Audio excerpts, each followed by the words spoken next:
जोधपुर गांव में कविता अपने बीमार पति भोला के साथ रहा करती थी। भोला को मिर्गी के दौरे पड़ते थे, जिस वजह से भोला को कविता काम पर जाने नहीं देती थी, क्योंकि कई बार तो भोला मिर्गी के दौरे की वजह से खेतों में काम करते करते बेहोश तक हो चुका था, जिस वजह से कविता खुद ही घर का जिम्मा उठा रही थी। एक रोज कविता मटका लिए पानी भरने जा रही होती है, तभी उसे रास्ते में उसके ही गांव का मटरू मिलता है। अरे भाभी कैसी हो? और भोला भाई कैसे हैं? उन्हें बहुत दिनों से देखा नहीं हमने। अरे आप ऐसे मेरा रास्ता क्यों रोक रहे हैं? कुछ नहीं भाभी, मैं तो आपसे बात करने की कोशिश कर रहा हूँ, लेकिन आप ही हैं कि मुझसे दूर भाग रही हैं। लेकिन मुझे तुमसे बात नहीं करनी, हटो मेरे रास्ते से, वरना मैं चिल्ला दूंगी। अरे भाभी, आप भी ना खामखा नाराज हो रही हैं। मैं तो बस ये कह रहा था, आपको कोई काम हो तो मुझे याद करना। ये नाचीज आपके लिए कुछ भी कर सकता है। हाँ हाँ, क्यों नहीं। जिस मर्द से अपना घर संभाला नहीं जाता, वो मेरी मदद करेगा। हट मेरे रास्ते से, बड़ा आया मेरी मदद करने वाला। इतना कहने के बाद कविता आगे की तरफ बढ़ जाती है और कुछ ही देर बाद वो मटके में पानी लिए घर आ रही होती है। तभी कविता की नजर एक बूढ़ी औरत पर जाती है, जो रास्ते पर बेहोश पड़ी थी और उसके मुंह से सिर्फ एक ही बात निकल रही थी, पानी पानी पानी। अरे अम्मा, आप ठीक तो हो? उठिए उठिए, आप पानी पी लीजिए। कविता उस बूढ़ी औरत को पानी पिलाती है। पानी पीने के बाद ही वो बूढ़ी औरत कविता को आशीर्वाद देती है और कहती है, बेटी, अगर आज तुम नहीं होती तो ना जाने मेरे साथ क्या हो जाता। वैसे तुम बुरा ना मानो तो क्या मैं तुम्हारा ये पानी से भरा मटका अपने साथ ले जा सकती हूँ? बदले में तुम मेरा ये छोटा टूटा हुआ सा मटका रख लो। जी ठीक है अम्मा, मुझे कोई दिक्कत नहीं, लेकिन आप घर ठीक से तो चली जाओगी ना? आप बहुत कमजोर लग रही हो।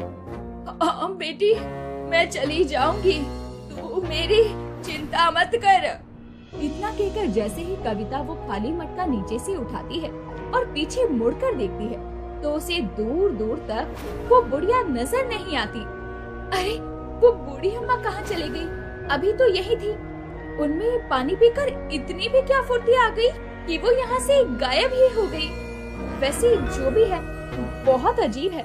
अब मुझे यहाँ से चलना चाहिए। अब कविता वो खाली मटका लिए अपने घर आ रही होती है कि अचानक ही उस मटके का छेद अपने आप ही भर जाता है, और ये बात कविता ने अभी तक देखी नहीं थी। शाम ढल चुकी थी। अब वो दोबारा तालाब से पानी लेने जाती तो कविता को रात हो जाती, इसीलिए वो खाली मटका घर के एक कोने में रख देती है और कामों में लग जाती है। तभी बाहर से भोला आता है और वो अपनी पत्नी कविता से पानी मांगता है। अरे आज पानी लाने गई तो थी, लेकिन ला नहीं पाई। सुबह का थोड़ा सा पानी मटके में भरा है, आप वो पी लो। अरे थोड़ा सा ये पूरा मटका देखो जरा, इस मटके में तो थोड़ी सी भी जगह नहीं है, ये तो पूरा पानी से भरा हुआ है। ये कैसा मजाक है? मैंने खुद ही उस मटके में थोड़ा सा पानी रखा था। जब कविता उस मटके में पानी देखने जाती है तो खुद ही हैरान हो जाती है। मटका पानी से भरा हुआ था। ये कैसे हो सकता है जी? मैंने तो इसमें थोड़ा सा पानी डाला था, वो भी पहले का बचा हुआ। तो ये मटका पानी से भरा हुआ कैसे है? कहीं ये कोई जादुई मटका तो नहीं? इस मटके के पीछे कोई राज तो नहीं? क्योंकि उस बूढ़ी अम्मा का तुरंत ही वहाँ से गायब होना और मटके को छोड़ जाना, ये सब कैसे हो सकता है? लगता है तुम्हें भूलने की बीमारी हो रही है। इतनी भी क्या चिंता करना, जो तुम अब खुद ही किया गया काम भूल रही हो। हाँ, आप सही बोल रहे हैं। मैं ही अनजाने में इस मटके में पानी भरकर भूल गई होंगी। अब भोला के चले जाने के बाद कविता उस मटके के पानी को एक बड़े से बर्तन में डालती है और उसमें कुछ चावल डालती है। अब वो थोड़ी सी चावल से पूरा मटका भर जाता है। ये तो सचमुच रहस्यमयी मटका है। कोई बात नहीं, मैं इससे लालच से नहीं इस्तेमाल करूंगी, बल्कि मेहनत से इसका इस्तेमाल करूंगी। अब अगले ही दिन कविता अपने पति को काम पर जा रही हूँ कहकर घर से निकल जाती है और कुछ दूर जाने पर कविता अपना चेहरा अच्छे से ढक लेती है। कविता का चेहरा पूरी तरह घूंघट में था और वो मटका लिए गांव की तरफ बढ़ती है। अरे देखो देखो गोलू, ये आंटी मटका लिए क्यों घूम रही है? चलो चलकर पूछते हैं। आंटी आंटी आंटी, आप कौन हो? मैं एक जादूगरनी हूँ। तुम मुझे अपनी ये बोल दो, मैं इसे 1 से 2 कर सकती हूँ। क्या सच में? ये लो आंटी, फिर तो आप मेरी बॉल पहले 1 से 2 कर दो। इतना कहकर कविता उस बच्ची की बॉल जैसे ही मटकी में डालती है तो वो 1 से 2 हो जाती है। ये आसपास खड़ी 1-2 औरतें भी देख रही थी। अब सभी कविता के पास आती हैं और अपनी कुछ न कुछ चीजें 1 से 2 करवाती हैं। सबको कविता का जादू देखकर मजा आ रहा था और कुछ लोग इसे हाथ की सफाई बोल रहे थे और कुछ लोग कविता को पैसे और अनाज भी दे रहे थे। चलो, आज तो अच्छी खासी कमाई हो गई। अरे बहन, अपना चेहरा तो दिखात जाओ। जादू तो तुम अच्छा दिखात हो। ये जादू है या कोनो हाथ की सफाई? पर तुम चेहरा काहे छुपात हो? जी, वो क्या है ना, मेरे चेहरे के पीछे एक राज है। वैसे आप मुझे रहस्यमयी मटके वाली कहकर पुकार सकती हैं। रहस्यमयी मटके वाली? हाँ, ये नाम भी अच्छा है, तो का सूट भी करे है। लेकिन तुम अपना चेहरा क्यों नहीं दिखात हो? जी नहीं, मुझे जादू दिखाने की इजाजत है, चेहरा नहीं। अच्छा तो मैं चलती हूँ। इतना कहकर कविता अपने घर आ जाती है और अपने पति भोला को सारी बातें सच बता देती है। इसका मतलब तुम एक रहस्यमयी मटके वाली का रूप लेकर गांव में लोगों को जादू दिखाओगी और उससे पैसे कमाकर घर चलाना चाहती हो। आप तो जानते हैं ना, लालच करना सही नहीं और ये मटका हमें वो सब दे सकता है जो हम चाहते हैं। लेकिन मैं नहीं चाहती कि मैं किसी लालच के पैसों से अपने घर को चलाऊं। तुमने बिल्कुल सही राह चुनी है, रहस्यमयी मटके वाली। तुम इससे ही इतना कमा लोगी कि हम आराम से बैठकर खा सकते हैं। अब कविता आसपास के गांव में घूमट करके लोगों को जादू दिखाया करती और कुछ ही दिनों में कविता रहस्यमयी मटके वाली के नाम से मशहूर हो जाती है। लेकिन जब ये बात गांव के मटरों को पता चलती है तो वो उस रहस्यमयी मटका वाली का पीछा करता है और वो एक रोज ये बात जान जाता है कि रहस्यमयी मटके वाली कोई और नहीं बल्कि उसकी पड़ोसन कविता है। अब मटरू के दिमाग में कविता के रहस्यमयी मटके को चुराने की लालसा भर आती है।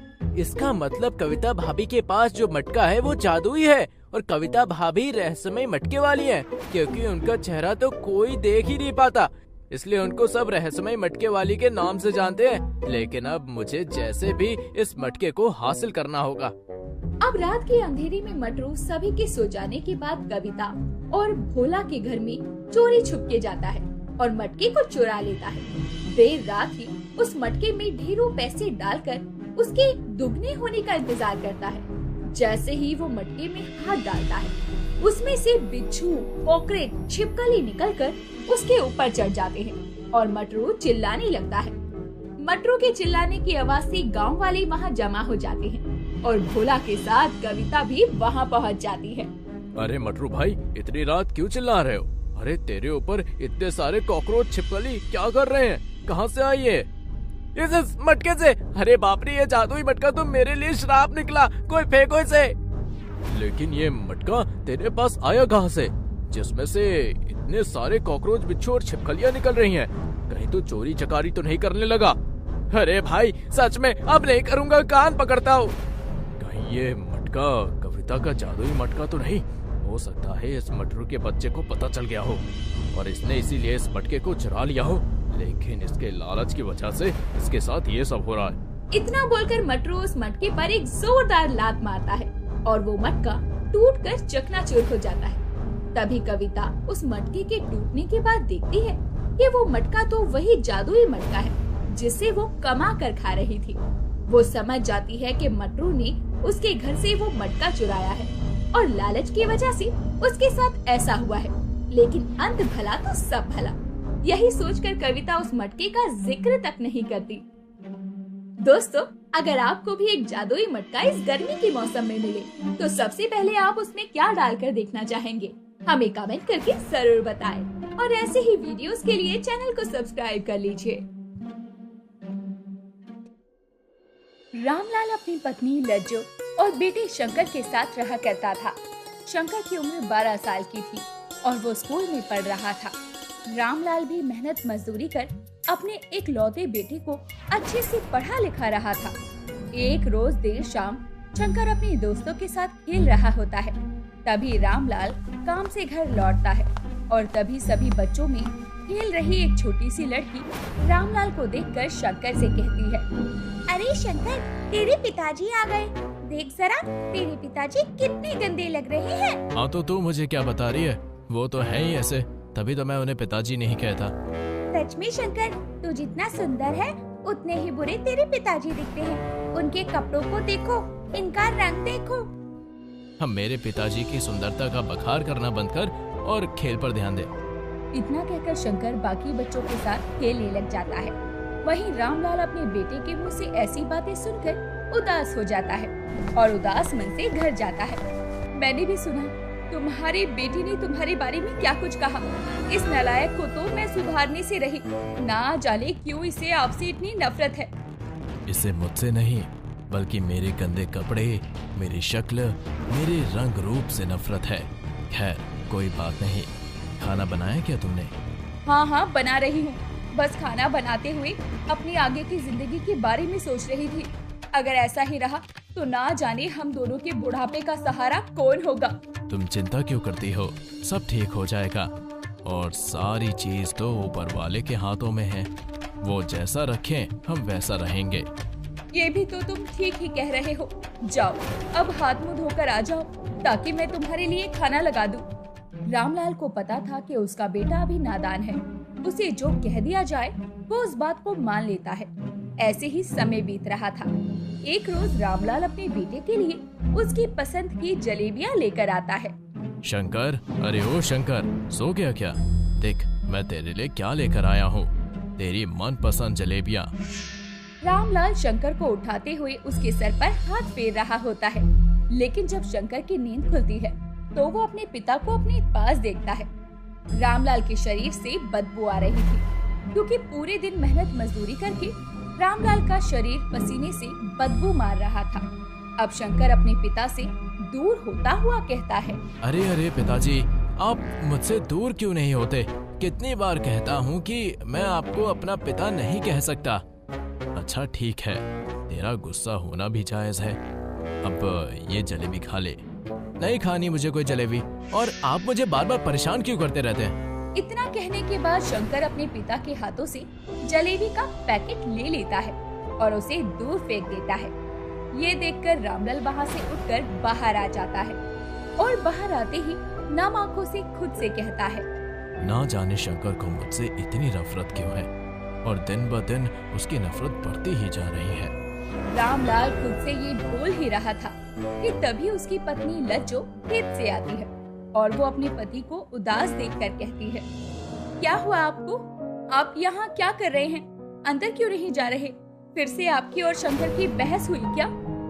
रामलाल कुछ भी नहीं बोलता और लज्जो सब समझ जाती है कि जरूर कोई बात हुई है। जब लज्जो घर में जाती है तो देखती है कि घर में जलेबी बिखरी पड़ी थी और शंकर सोया हुआ था। ये जलेबियाँ तूने फेंकी है?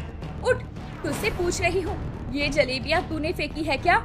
हाँ मैंने फेंकी हैं, क्योंकि मैं पिताजी के गंदे हाथों से लाया हुआ जलेबी नहीं खा सकता हूँ, और मैंने एक बार नहीं कई बार इन्हें मना किया है। तो क्या जरूरत है मेरे लिए कुछ लेकर आने की? तेरी जुबान कुछ ज्यादा ही चलने लगी है और दिमाग आसमान पर रहता है। अपने बाप से ऐसे बात करते हैं क्या? धीरे धीरे समय बीत रहा था और समय के साथ शंकर की नफरत अपने पिता रामलाल को लेकर बढ़ती जा रही थी। ऐसे ही कुछ साल बीत जाते हैं और रामलाल का बेटा शंकर अब 25 साल का हो चुका था, लेकिन अब भी शंकर अपने पिता को अहमियत नहीं देता था। एक रोज शंकर अपने दोस्तों के साथ बैठा होता है और शंकर के पिता रामलाल खेतों से सब्जियां लेकर जा रहे होते हैं, लेकिन रामलाल को चक्कर आ जाती है और वो सब्जियों से भरी टोकरी लेकर गिर जाते हैं। शंकर की दोस्त जब रामलाल को गिरता हुआ देखती है तो वो जल्दी से रामलाल को उठाते हैं और पास ही बिखरी हुई सब्जियों को भी समेटते हैं। हरीश बेटा, तुम्हारा बहुत बहुत धन्यवाद। अगर तुम नहीं होते तो मैं आज यही बेहोश हो जाता। शंकर, तू अपने पिता से कुछ कहता क्यों नहीं? अरे ये तो पूछ ले कि वो ठीक है या नहीं।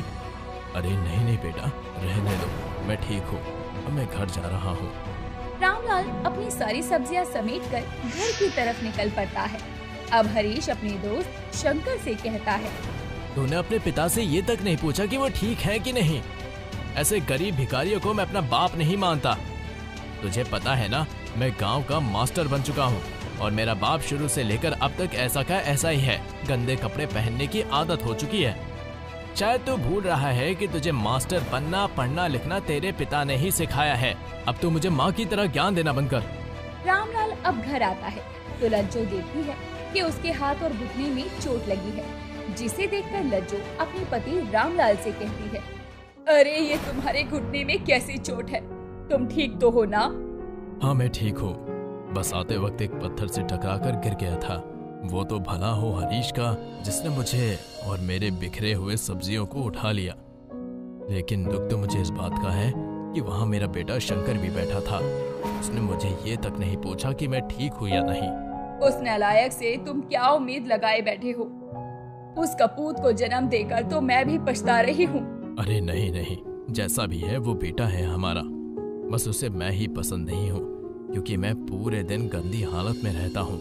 मेरे शरीर से बदबू आती है। अब तो वो मास्टर बन गया है ना गांव का, और उसका अच्छे लोगों के साथ उठना बैठना भी है। तो भला उसे अपने पिता को ऐसी हालत में देखना थोड़ी ही अच्छा लगता होगा। रामलाल अपने बेटे से एक बार प्यार से बात करने की उम्मीद लगाए बैठा था, लेकिन शंकर अपने पिता से सीधे मुंह बात तक नहीं करता। एक रोज रामलाल का बेटा शंकर स्कूल जाते वक्त अपना लंच भूल जाता है। अब लज्जो भी अपने पति रामलाल से उसका टिफिन शंकर के स्कूल पहुंचाने के लिए कहती है। अरे तुम भी कैसी बातें कर रही हो? अगर मैं उसके स्कूल गया तो वो बुरा मान जाएगा और कहेगा कि मैं जानबूझकर आया था। उसे तुम्हें जितना भी दुत्कारना है दुत्कारे, लेकिन हम उसके माँ बाप होने का फर्ज तो नहीं भूल सकते ना। जिस तरह उसके बचपन में आपने बलिदान दिया था उसके लिए। अच्छा मैं जाता हूँ, इस बात का जिक्र तुम ना ही करो तो बेहतर। रामलाल अब शंकर के स्कूल जाता है और शंकर के स्कूल के बाहर खड़े गार्ड को शंकर का टिफिन देकर लौट आता है। अब देर शाम जब शंकर स्कूल से घर आता है तो अपनी माँ को खूब खरी खोटी सुनाता है और साथ में अपने पिता को भी। आप दोनों से कितनी बार कहा है कि आप लोग मेरे स्कूल आया जाया मत कीजिए। माँ तो फिर भी ठीक है, लेकिन आप जब भी मेरे स्कूल आते हैं तो मुझे जानबूझकर लोगों को बताना पड़ता है कि आप मेरे घर के नौकर हैं। ये तुम क्या कह रहे हो? तूने अपने बाप को अपना नौकर बताया? हाँ, क्योंकि इनकी हालत और इनकी शरीर की बदबू मारता है कि इन्हें नौकर से भी गिरा हुआ दर्शाता है। समझी ना आप? अपनी बेटी की ये बात सुनकर रामलाल की आंखों में आंसू थे और लज्जो भी बहुत उदास थी। अब देर शाम जब लज्जो रामलाल को चाय देने जाती है तो रामलाल खाट पर सोया हुआ था, लेकिन लज्जो उसे जितना भी उठाती है वो उठता ही नहीं है। रामलाल को हार्ट अटैक आ चुका था और अब वो इस दुनिया को छोड़कर जा चुका था। ये देखकर लज्जो के पैरों तले जमीन खिसक जाती है और शंकर को तो कोई फर्क ही नहीं पड़ता। लज्जो की हालत बहुत बुरी हो जाती है। रामलाल के जाने के बाद उसने खाना पीना भी छोड़ दिया था। एक रोज शंकर के घर उसका दोस्त हरीश आता है। अरे आंटी जी, आप ठीक तो है ना? शंकर घर पर है क्या? लज्जो हरीश की बात का कोई जवाब नहीं देती। ये देखकर हरीश शंकर के कमरे में जाता है और उसे उसकी माँ की हालत के बारे में कहते हुए उसे बहुत समझाता है। तब जाकर शंकर अपनी माँ के पास जाता है और उसे गले से लगाकर कहता है, माँ खाना तो खा लो, जो हुआ सो हुआ, जाने वाले को कौन रोक सकता है? जिसे तू जाने वाला कह रहा है उसने तेरे लिए क्या कुछ नहीं किया। उसने तुझे जिंदा रखने के लिए अपनी एक किडनी तक तुझे दे दी, लेकिन तूने उसे अपने पिता की इज्जत कभी नहीं दी। वो मरते वक्त भी दुख से ही गए हैं और तू अब मेरी नजरों से दूर हो जा। मैं मरूं या जीऊं, तुझे उससे क्या? जी आप क्या कह रही हैं माँ? ऐसा कैसे हो सकता है? पिताजी ने मुझे किडनी दी है, क्योंकि मेरी दोनों ही किडनी खराब हो चुकी थी। इतना सुनने के बाद शंकर को बहुत पछतावा होता है, लेकिन बदले में उसके बेटे ने उसे नफरत धिक्कार के सिवाय कुछ भी नहीं दिया।